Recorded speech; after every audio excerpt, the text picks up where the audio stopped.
Sean bienvenidos al Congreso Nacional de Física. Yo les expondré mi tema, que es reacciones nucleares en el núcleo solar. Lo que vamos a hacer será básicamente adentrarnos en el núcleo del Sol para poder analizar la fenomenología de la cadena protón-protón, siendo específicos, y las reacciones termonucleares que se dan. ¿Por qué es que sucede? ¿Cómo es que sucede la reacción protón-protón en el núcleo del Sol? Bueno, básicamente nuestra motivación es simplemente sobresaltar la diferencia que hay entre la física clásica y la mecánica cuántica en este tipo de procesos. La cadena protón-protón es la más importante porque produce cerca del 99% de la energía del Sol, siendo un 1% las cadenas como la CNO y otras. Pero, ¿qué relación tiene esta cadena con el efecto túnel, que sería el efecto estudiado de la mecánica cuántica, del cual les voy a hablar enseguida? Bueno, básicamente vamos a recurrir a una de las propiedades de las partículas y la luz, que es en donde cualquier partícula se puede comportar como una onda. Y esta onda es meramente probabilística. Entonces, esta característica va a ser la que nos va a dar un concepto muy importante en el por qué es posible que dos núcleos de hidrógeno puedan acercarse lo suficiente hasta el punto de hacer fusión. Bueno, cabe destacar que la temperatura en el núcleo del Sol no es suficiente para que le dé la energía cinética a los núcleos de hidrógeno para que hagan fusión. Simplemente no es suficiente, necesitarían una temperatura mucho mayor en el núcleo solar para que clásicamente se pueda dar la cadena protón-protón. Empiezo con una descripción muy superficial de lo que es la mecánica cuántica que se da. ¿Cómo hago esto? Bueno, dos protones tienen que acercarse lo suficiente, superando la barrera repulsiva, que sería en este caso la barrera de Coulomb. Viendo en mi figura 2 podemos ver una gráfica en donde tenemos descrita el potencial de Coulomb, que es básicamente proporcional a 1 sobre R cuadrada. Si nos imaginamos un núcleo de hidrógeno yendo de derecha a izquierda en el área que está marcada como un 1, dirigiéndose hacia la barrera, y en un principio no podría atravesarla, dado que su energía sería demasiado baja para poder superar la altura de ese potencial. Sin embargo, puedo hacer una descripción haciendo un pequeño rectángulo y llamándolo como una región prohibida, que es una región prohibida clásicamente. Cualquier protón que se acerque con una energía menor a la de la altura de la barrera de Coulomb no podrá traspasarla.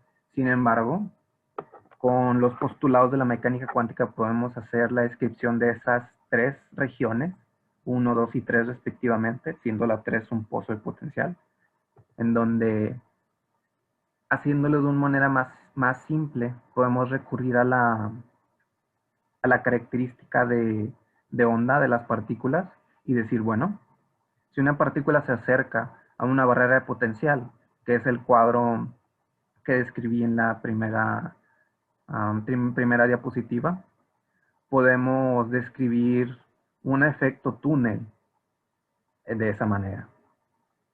¿Cómo vamos a querer hacer esto? Bueno, describimos con la ecuación de Schrödinger independiente del tiempo estos tres casos. Estos tres casos van a tener tres soluciones diferentes, claro está. Las tres soluciones van a tener un pares de constantes diferentes también, y estos pares van a ser lo importante en donde nosotros vamos a fijarnos al final. Primero, ¿qué es lo que estas constantes describen? Básicamente, siendo la área 1 con una constante A y B, lo que describe es la constante A, la probabilidad de que una partícula entre a la barrera potencial, y B, siendo una exponencial negativa, la probabilidad de que rebote en esa barrera potencial.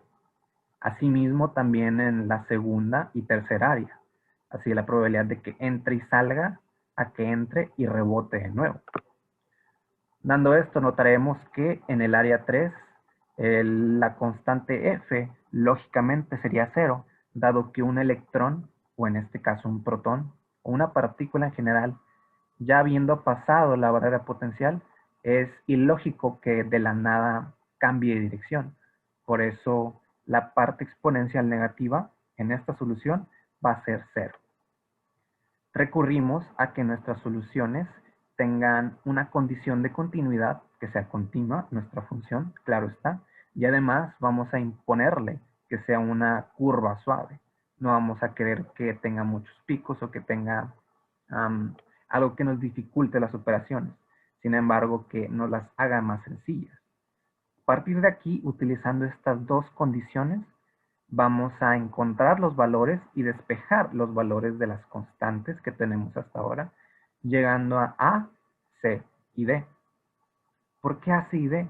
Bueno, estas constantes son las que nos van a decir la probabilidad de transmisión al final. ¿Cómo nos los van a decir? Bueno, simplemente haciendo algo de álgebra y despejando, vamos a llegar a una razón inicial de A sobre E, que es la probabilidad de que una partícula entre y además de que salga. Pero nosotros lo que queremos es la probabilidad de que salga, en este caso un protón, de la barrera potencial, que sería la fuerza de Coulomb.